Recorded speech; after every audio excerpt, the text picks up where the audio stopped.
The Chris Paul betrayal exposed something the Clippers spent an entire decade trying to hide. Franchises cannot buy culture, no matter how much money they throw at the problem. Because when reports came out that the Clippers sent executives across the country to fire Chris Paul at 3 in the morning instead of waiting for him to return home, that stopped feeling like basketball. That started feeling like fear. And honestly, the deeper you looked at the situation, the uglier it got, because Chris Paul's real crime inside that organization wasn't failure, it was accountability. He demanded standards, he demanded professionalism, and the Clippers, as an organization, chose comfort over confrontation again. Now, this isn't nostalgia, this isn't Chris Paul deserved better, that's already pretty obvious. This is an audit of why certain franchises stay fundamentally broken, no matter how much money, how much talent, or how much branding they throw at the problem. Because culture isn't something you purchase, it's something you survive. And the Clippers just proved that they still don't understand the difference. If you're new here, then please subscribe to the channel and also give this video a like, because this is where we break down basketball like a system, not a debate show. Now, every championship organization says that they want accountability until accountability actually shows up.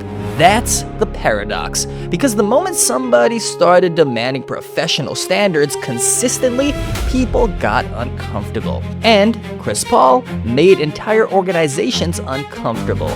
Not because he was toxic, because he forced honesty. The Clippers wanted leadership until leadership started holding people accountable.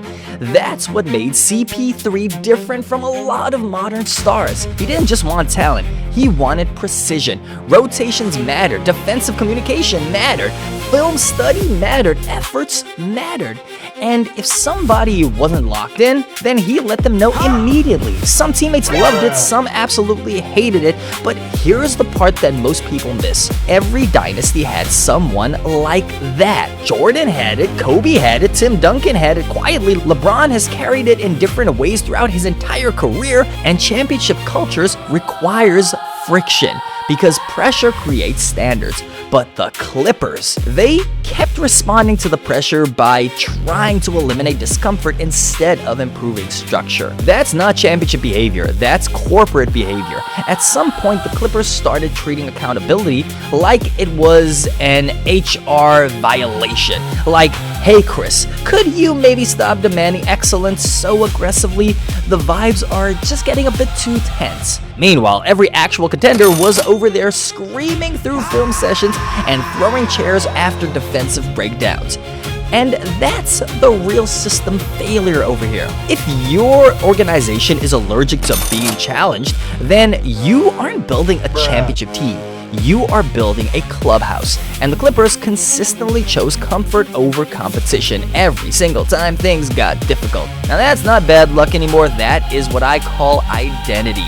Now let's take a moment to talk about the part that honestly still sounds insane. It's the process, because the logistics of how this happened told you everything. The Clippers didn't wait for Chris Paul to return, they didn't sit down face to face professionally inside their own building. No, they reportedly sent out Lawrence Frank across the country to handle it at 3 a.m. in the morning. 3 in the morning. That's not organizational confidence, that's organizational fear. Because when you really look at this timeline, it started feeling less like a tactical basketball decision and more like a preemptive strike.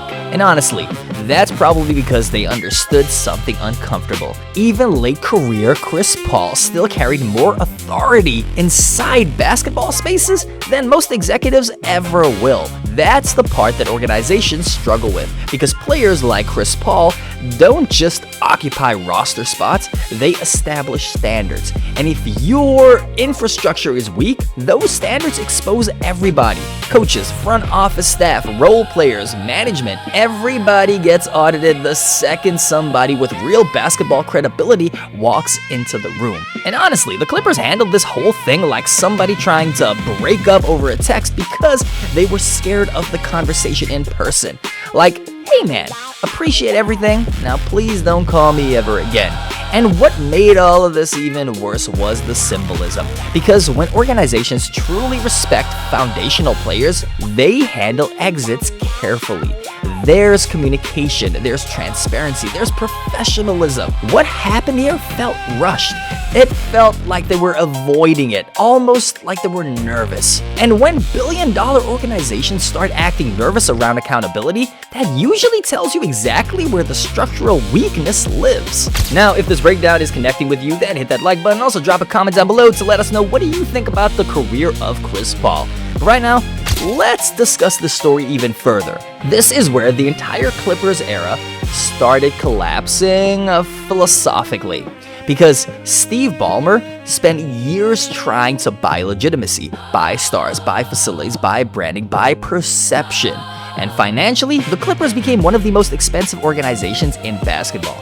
But culturally, they still feel hollow because culture cannot be imported. It has to be built internally through continuity, sacrifice, pressure, and identity. Like everybody's, hugging and, dapping up and so I got the door open. I was trying to get everybody to leave and I came back because nobody's following me to the door. Everybody's still in the living room and kind of hanging out. Well, we're not leaving until you can sign. We're not letting you change your mind again, so we're just gonna stick around.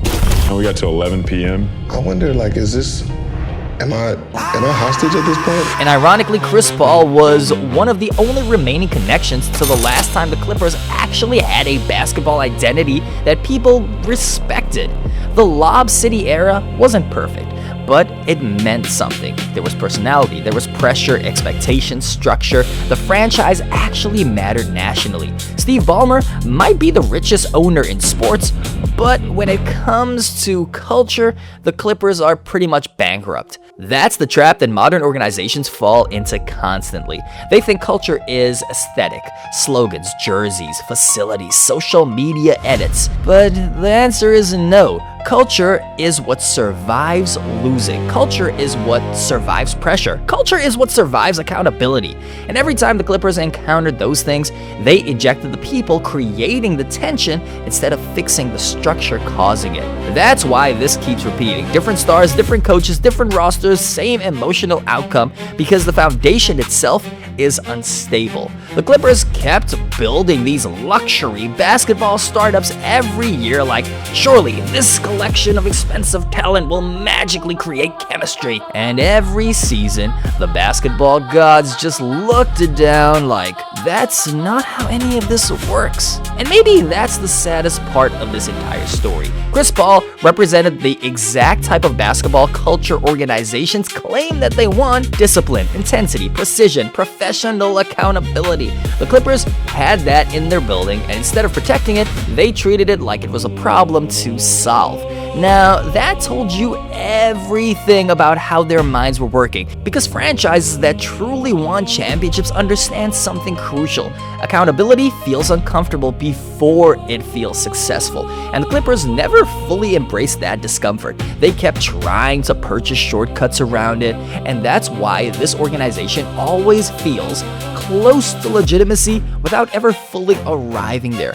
Not because they lack stars, because they lack structural honesty. And honestly about this whole thing, by discarding the player who gave their franchise its first real basketball identity, they may have accidentally exposed the truth about the entire organization. The Clippers didn't betray Chris Paul, they betrayed the idea of what winning culture actually requires.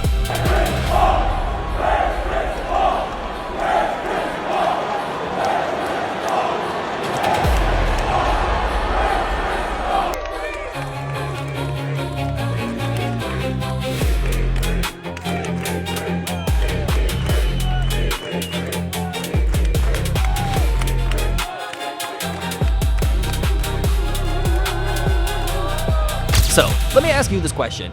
Was Chris Paul too demanding, or were the Clippers simply just too soft to handle real accountability? And do you think that any NBA franchise genuinely understands culture, or just the appearance of it? Drop your answers down in the comments down below. Also give this video a like and subscribe to the channel and turn on those bell notifications so that you never miss one of our uploads.